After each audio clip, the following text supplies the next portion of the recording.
প্রতিবেশী। সমীরউদ্দিন ভাই আমার প্রতিবেশী, পেশায় টুপি বিক্রেতা। নিজের হাতে টুপি বানিয়ে বিক্রি করেন। পেশাটা মূলত পৈতৃক সূত্রেই পাওয়া।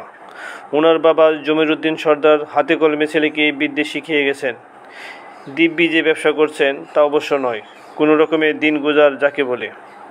সমীরউদ্দিনের তাতে কোনো আফসোস নেই যদিও, তবু তার মুখে একটা কথা প্রায় শোনা যায়, বাপে আমাগো লাগিয়া একখান মসজিদ ছাড়া আর কিচ্ছু রাখা যায় নাই।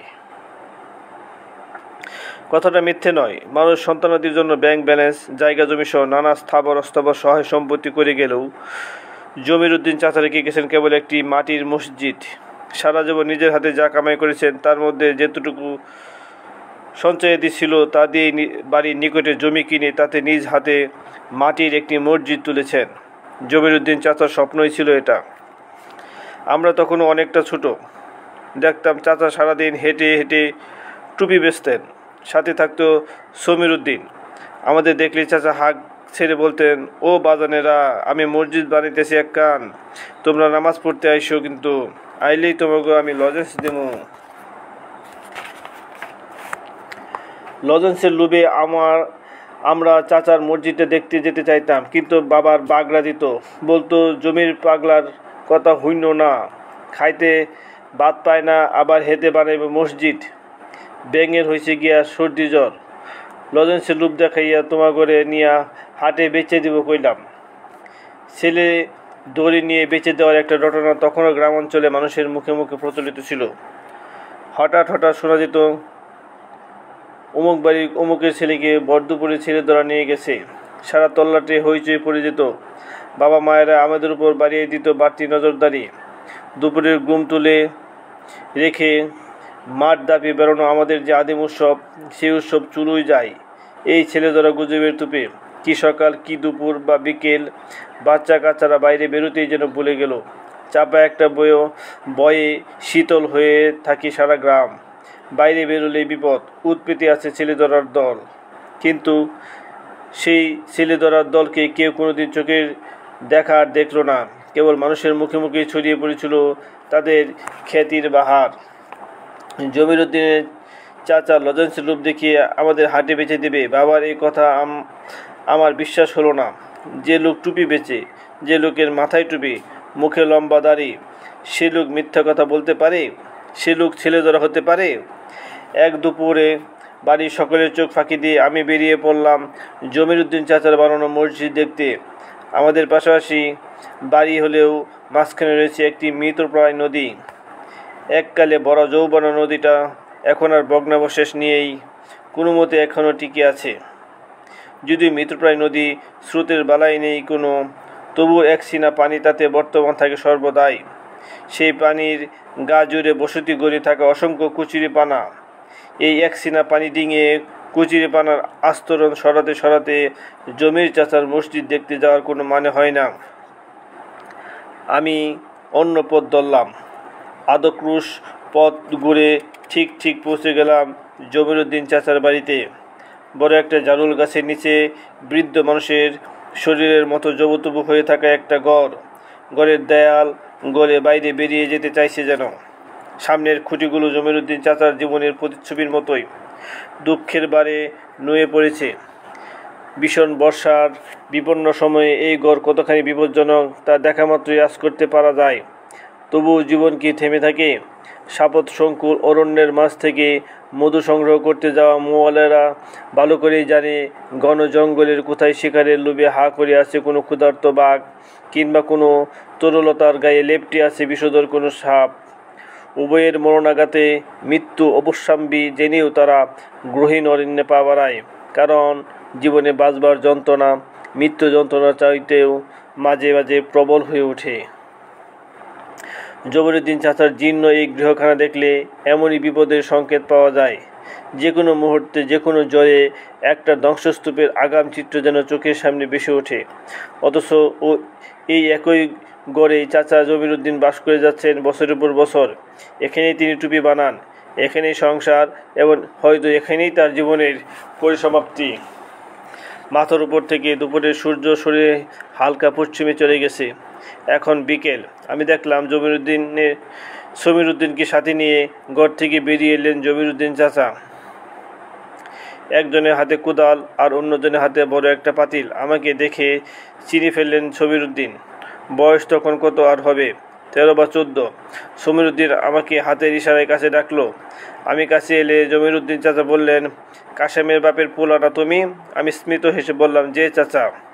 মসজিদ দেখবার আইসো? হ, মাশাল্লাহ মাশাল্লাহ। জমির পকেটে লজেন্স আসেনি? নাই বাপজান, সমীর উত্তরে বলল। ঘরের তো 2টা লজেন্স নিয়ে আয়, তাড়াতাড়ি আয়, পোলাটারে 2টা লজেন্স দে। সমীর পাতিল মাটিতে রেখে লজেন্স আনতে যায়। ঘরের কপাট খুলতে গেলে ক্যাশ ক্যাশ শব্দ হলো। চোখের পলকে সমীর লজেন্স নিয়ে ফিরে আসে। আমার লজেন্স 2খানা পুড়ে দিয়ে সে বলল, 2টা তোর।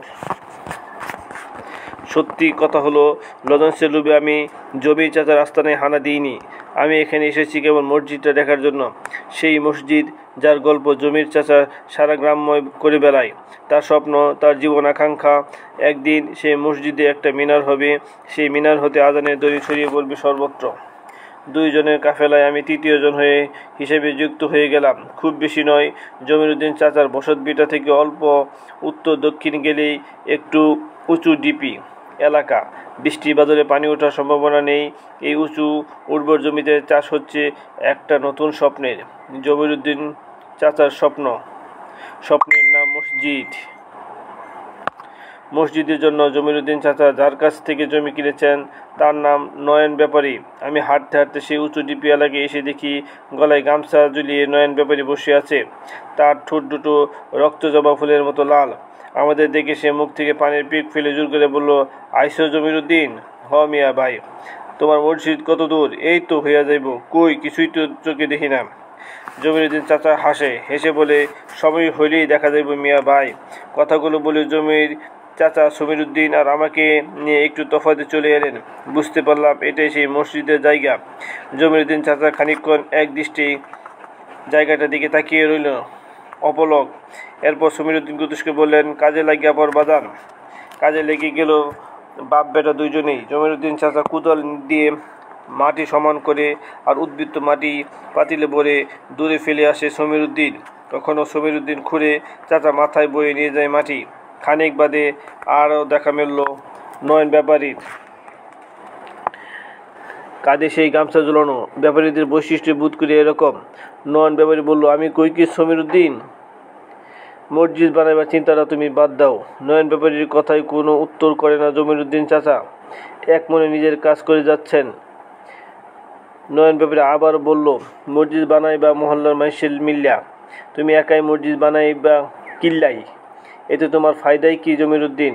তার চাইতে তুমি একখান কাজ করো, জমিখানায় আবাদ করো, ফসল লাগাও, সবজি লাগাও। ফসলাদি বেচে তোমরা আরামেই দিন কাটবো। টুপি বেচে আর কয়টি হাই কামাও কও তো? মাথা তুলে নয়ন ব্যাপারীর দিকে তাকান জমির উদ্দিন চাচা। তার চাহনিতে স্বপ্নে বর করে চলার এক অদিম্য স্পৃহা। স্বপ্নকে জলাঞ্জলি দেওয়ার প্রস্তাব, সেই স্পৃহায় যেন আগুন ধরিয়ে দিল। সেই আগুনের সবটুকু পারলে জমির উদ্দিন চাচা চোখ ফুলে বেরিয়ে আসে, কিন্তু আসে না। চাচা ধৈর্য ধরে আর বলেন, ভালো কথাই কইছেন মিয়া ভাই। তো মসজিদ বানানোর চাইতে বড় আরামের কাজ আর কি আছে কও? এইটাই তো লাভের ব্যবসা। নয়ন ব্যাপারীর কথা হালে পানি পেল না। মুখের ভেতরে চিবোতে থাকা পানটাকে থু মেরে দূরে নিক্ষেপ করে ব্যাপারী বলল, মসজিদ আবার লাভের ব্যবসা কেমনে হয় মিয়া? জমির উদ্দিন চাচা হাসলো, স্ফীত হাসি। হেসে বলল, সব লাভ কি আর চোখে দেখন যাই গো মিয়া ভাই? চাচার কথায় দমে যায় ব্যাপারী। পুনরায় বলে, তোমার কথাবার্তা বুঝি না বাবু। তোমার ভালো লাগার লাগিয়ে কইছিলাম, পোলার মাইয়ের ভবিষ্যৎ আছে। তুমি বুড়া হইছ, নিজের সারা জীবন সম্বল দিয়ে যাও একখান জমি জোড়াইলা, সেইখানে আবার মসজিদ বন্ধনের যুগ। তুমি চোখ বুঝার পর এই পোলা মাইয়াকে দেখবো কেটাই? সেই কথা কোনোদিন ভাবছনি মিয়া? আবারও মাথা তুলে তাকাই জমির উদ্দিন চাচা। তার মুখে এখনও সেই মধুস্ফীত হাসি। হাসিটা আনন্দের না তাচ্ছিল্যে বোঝা যাচ্ছে না। চাচা মুখে হাসি ধরে রেখে বললেন, ব্যাপারী ভাই, আমারে যেমন আল্লাহ দেখতেছেন, আমার পোলা মায়াকেও আল্লাহ দেখব। হাত পাও নিয়া যখন জন্মাইছে আল্লাহর জমিনে তাগো জন্যে কি আর খাওয়ানোর অভাব হইব? আমার বাপে চইলা গেল এমনে কইরা, আমিও যাই, আমার পোলাপনও চইলা যাইব ইনশাআল্লাহ। জমির উদ্দিন চাচার কথাগুলো গভীর মনোযোগ দিয়ে শুনলাম। বেশ নতুন কিছু কথা। এমন কথা আমার কিশোর মন এর আগে কখনোই শুনিনি। সমীর উদ্দিন শুনেছে কি বলতে পারছি না। জমির চাচা ওখানে থেমে গেলে পারতেন, কিন্তু তিনি থামলেন না, বলে যেতে লাগলেন অনর্গল। আল্লাহ কোরআনে কি কইছে শুনো নাই মিয়া ভাই? আল্লাহ কইছেন, যারাই আল্লাহর উপর ভরসা করব তাগো লাগিয়ে আল্লাহ এমন জায়গা থেকে রিজিক পাঠাইব যা মানুষ চিন্তাও করতে পারবে না। এটাই আল্লাহর ওয়াদা। আল্লাহর ওয়াদা মিথ্যা হয়? কও। আমি আল্লাহর উপরে ভরসা করছি। আমার সন্তানদের জন্য আমার টুপির বেচার ব্যবসায়ী সই। ওই ব্যবসাতেই আমার যা আয় হয় তা দিয়েই আমি চলবো। আমার পরে আমার ছেলে মেয়ে চলবো। বেচা বিক্রি কম হইলে কম খামো, সমস্যা নাই কোনো। কিন্তু আল্লাহর ঘর বানানোর যে স্বপ্ন দেখছি মিয়া ভাই, এই স্বপ্ন পুরো না কইরা মরে গেলে বড় আফসোস থেকে যাইব। দমে যাবার পাত্র নয় ব্যাপারী। জমির চাষা কতগুলোকে পাত্তা না দিয়ে বললেন, এমন বুজুর্গি কথাবার্তা শুনতে ভালোই লাগে জমির উদ্দিন। রিজিকের বন্দোবস্ত না করে যদি খালি কথাতেই পেট ভরত তাইলে তো বালাই আসিল। কথায় বলে, অভাব যখন দুয়ারে আসিয়া দাঁড়ায়, ভালোবাসা তখন জানালা দিয়া পালায়। এবার জুড়ি হেসে ফেললেন জমির উদ্দিন চাচা। আস্তে আস্তে বললেন, মিয়া ভাই, যে রিজিকের আসমান থেকে আসে তার লেগে এত পেরেশানি কি এর? শেষ চালটায় চেলেই দিলেন জমির চাচা। নয়ন ব্যাপারী আর কথা বাড়ায়নি। জমির উদ্দিন চাচার যুক্তি এবং আবেগের কাছে নাস্তানাবুদ হয়ে ভগ্ন মনোরথে প্রস্থান করলো বাড়ির উদ্দেশ্যে। কাজে আবার ডুব দিল জমির উদ্দিন চাচা। সমীর উদ্দিন এক মনে কাজ করে যাচ্ছে, মাটি খুঁড়ছে, পাতিলে বসছে। আমিও লেগে পড়লাম তাদের সাথে। মসজিদ বানানোর কাজ শরিক হওয়ার মধ্যে কেমন যেন আনন্দ। দেখতে দেখতে অল্প কয়েকদিনের মধ্যে জমির চাচার মসজিদ দাঁড়িয়ে গেল। মাটির মসজিদ, ছনের পাতার ছাউনি, মসজিদের ভেতরে একটা মাদুর আর একটি জায়নামাজ। এই মসজিদে প্রতিদিন আজান হয়। আজান দেয় জমির চাচা, মুসল্লি দুজন। ওরা বাপ বেটা। মুসল্লি কি কখনো বাড়বে? মানুষ কি দল বেঁধে কখনো আসবে এই স্বপ্নের মসজিদে সালাত পড়তে? প্রশ্নগুলোর উত্তর আসার আগেই প্রস্থানের সময় হয়ে এলো জমির চাচার। একদিন খুব ভোরে সুবে সাদিকের পাককালে জমিরুদ্দিন চাচা ইন্তেকাল করেন। এরপর অনেকগুলো দিন পার হলো, অনেকগুলো বছর। চাকরির উদ্দেশ্যে আমি পাড়ি জমিয়েছি বহুদূরের শ্বেত পাথরের দেশে। এই দেশে মস্ত মস্ত দালান। এখানে দিগন্ত বিস্তৃত ফসলি মাঠ নেই, নেই একটু বসে জিরিয়ে নেওয়ার মতো শতবর্ষী পুরনো কোনো বটবৃক্ষ। এখানে চাঁদ আর তারার মাঝে মিতালি নেই। সূর্যের প্রথম কিরণে গা ডুবিয়ে বসে থাকার আনন্দ নেই। এখানে ইটের ইমারতের আড়ালে ঢাকা পড়ে থাকে রাতের রূপালি চাঁদ। মায়ের কাছে শুনি, আমাদের গ্রামেও নাকি আর আগের মতো নেই। জায়গায় জায়গায় স্কুল হচ্ছে, হাসপাতাল হচ্ছে, রাস্তাঘাট পাকা হচ্ছে, শহরের সাথে তৈরি হচ্ছে সেতু বন্ধন। মা বলে, গ্রামের চেহারাটাই নাকি পাল্টে গেছে। কেমন পাল্টে গেছে কে জানে। অনেক বছর পর আমার বাড়ি যাওয়ার ছুটি মিলল। চোখে মুখে আমার সে কি আনন্দ। আমি ফিরে যাব আমার মায়ের কাছে, আমার গ্রামের কাছে। যাক না পাল্টে গ্রাম, উঠুক না বড় বড় দালান। আমার গ্রাম তো, ওখানেই যে আমার নারী পোতা। এক অদ্ভুত টান, নারীর টান। গ্রামে ঢুকি আমি বিস্ময়াবৃত হয়ে পড়লাম। এটাকে গ্রাম না বলে উপশহর বললেই ভালো মানাবে। আমাদের সেই অজপাড়াগা, যেখানে দিন দুপুরে বিরাজ করতে মৃত্যুর মতো নিস্তব্ধতা, সেখানে এখন লোক আর লোকাচারের সে কি আওয়াজ, সে কি হই হুল্লোড়, চারদিকে মানুষের সে কি কর্মচাঞ্চল্য। একদিন যা ছিল মরুভূমির মতো বিরান, তা এখন মুখরিত হয়েছে মানুষের পদাঘাতে। কাঁচামাটির সোদা গন্ধ খুঁজে পাওয়া এখানে দুষ্কর হয়ে যাবে। আলোকায়নের এই আলো জলমলে যুগে আমাদের গ্রাম যেভাবে আগাচ্ছে, তাতে তার শহর হতে যে আর খুব বেশি দেরি নেই, তা সহজে অনুমেয়। একদিন হঠাৎ জমিরুদ্দিন চাচা সে মসজিদের কথা মনে পড়ল। আমার চোখের সামনে দিয়ে যে স্বপ্ন তরতর করে দাঁড়িয়ে গিয়েছিল একদিন, সেই স্বপ্নের সর্বশেষ অবস্থা জানতে ব্যাকুল হয়ে উঠল মন। একজন সরল সিদ্ধে বৃদ্ধ মানুষের চোখে যে স্বপ্ন সেদিন আমি জকমক করতে দেখেছিলাম, গোটা বিদেশ বুইয়ে পৃথিবীর পথের প্রান্তরে ঘুরে সেই স্বপ্ন, সেই সাপনিক দুটো চোখ আর স্বপ্নের সেই উচ্ছ্বাস আর কোথাও খুঁজে পাইনি। দৌড়ের কোথাও দেখা মেলেনি আর একটা জমিরুদ্দিন চাচার। আমি ছুটে গেলাম জমিরুদ্দিন চাচার মসজিদ দেখার জন্য। চাচাদের বাড়ি আর আমাদের বাড়ির মাঝে যে বিশাল বিস্তীর্ণ বিল ছিল একসময়, সেই বিল জুড়ে এখন মানুষের গড়বসতি। যে পানির সমুদ্র ছাত্রে একদিন যেতে ভয় পেয়েছিলাম, জমির চাচার বাড়ি সে অথই পানির বিল এখন মানুষের পদচারণায় সরগরম। বিলের মাঝ দিয়ে একটি সুন্দর সরপির রাস্তা এঁকে বেঁকে চলে গেছে বিলের অপর প্রান্তে। এই বিস্তীর্ণ জলাশয়, যাতে ছিল কচুরিপানার অবাধ রাজত্ব আর হাসিদের জলকিলি অভয়ারণ্য, সেটা যে একদিন এমন নগর হয়ে উঠবে তা কে জানত। একটা সুউচ্চ সুবিশাল গম্বুজে ঠিক শীর্ষ দেশে গিয়ে আমার দৃষ্টি নিবদ্ধ হলো। একটা আকাশবেদী মিনার যেন মহাশূন্যে পাড়ি জমাতে চাইছে প্রাণপণে। এটা কি নয়ন ব্যাপারে সে উঁচু ডিবিটাই, যেখানে একদিন মাটি খোঁড়ার কাজ করেছি আমি, সমীরউদ্দিন আর বয়োবৃদ্ধ জমির চাচা? স্বপ্ন কি এতটা অবিশ্বাস্য, এতটা বিস্ময়কর হতে পারে? নিজের চোখ দুটিকে আমি অবিশ্বাস করার মতো যেন আমি হয়তো তাই করতাম। কিন্তু যে সুদৃশ্য ইমারত আমার সামনে বর্তমান, যে আকাশ্য মিনার আমার দৃষ্টি জুড়ে, তা তো স্বপ্ন নয়, দিবালোকের মতো স্পষ্ট, আমার অস্তিত্বের মতোই তা সত্য। এটাই সেই উঁচু ডিপি এবং এটাই সেই মসজিদ। একদিন এখানে নিজ হাতে জমিরউদ্দিন চাচা ছড়িয়ে গিয়েছিল স্বপ্নের বীজ। সেই স্বপ্ন বীজ আজ মহিরহু হয়ে আকাশ ছুঁয়েছে। এই মসজিদকে গড়িয়ে উঠেছে আরো অনেকগুলো দোকানপাট, কয়েকটা স্কুল, সাথে লাগবে একটা সুতার কারখানা। আমি যেন একটা অমীমাংসিত স্বপ্নের সাগরে হাবুডুবু খাচ্ছি। আমার খুব করে জানতে মন চাচ্ছে, কেমন আছেন সমীরউদ্দিন? সমীরউদ্দিন এখন বিশাল বড় ব্যবসায়ী। টুপি বুননের কাজটাকে সে এখন মস্ত বড় ব্যবসায় পরিণত করেছে। তার বোনের বিয়ে দিয়েছে ভালো গৃহস্থ পরিবার দেখে। স্ত্রী, পুত্র আর কন্যা নিয়েও তার এখন বনেদি সংসার। আমাকে দেখে শুরুতেই চিনতে পারলো না সমীরউদ্দিন ভাই। আমি বললাম, আমারে চিনো না ভাই? আমি কাশেমের বাপের পোলা। হাত উঁচে বলল, ওই যে দৈনের মাঠ, ওইখানে আমাকে বাড়ি। একদিন তোমাকে মসজিদ দেখবার লেগে আইছিলাম, মনে পড়ে? সমীরউদ্দিন খুশিতে যেন লাফিয়ে উঠল, বলল, হয় হয়, তবে তাহের না তোর নাম? কেমন আসুস ভাই আমার, কখন আইছিলি? সমীরউদ্দিন ভাই আমাকে চিনলেন ঠিক ঠিক, আমার নামও মনে আছে তার। আমি বললাম, আইসি গনা কয়দিন হইছে। কি অবস্থা ভাই কৌতো, গ্রাম গ্রাম তো চিনবার পারি না। মসজিদের দিকে আঙ্গুল উঁচিয়ে বললাম, এইটাই তো তোমাকে সেই মসজিদ, তাই না? হ। চোখে মুখে এক পৃথিবী বিস্ময় ধরে রেখে জানতে চাইলাম, কেমনে কি হইল কত? হাতে থাকা হিসেবের খাতাটা বন্ধ করতে করতে সমীরউদ্দিন বলল, মেলা কাহিনী আবু তাহের, সব কমনে, চল আগে চা খাই। চা খেতে খেতে গল্প জুড়েছেন সমীরউদ্দিন ভাই। কীভাবে কী থেকে কী হয়ে গেল তার সবিস্তার বর্ণনায় লেগে গেল সে। এই মসজিদ, এই টুপির ব্যবসা, এই পর্যায়ে আসার কাহিনী হিসেবে সমীরউদ্দিন ভাই যা বলল তা এরকম। শহর থেকে কিছু মানুষ এসে এখানে একটা কারখানা করতে চাইলো।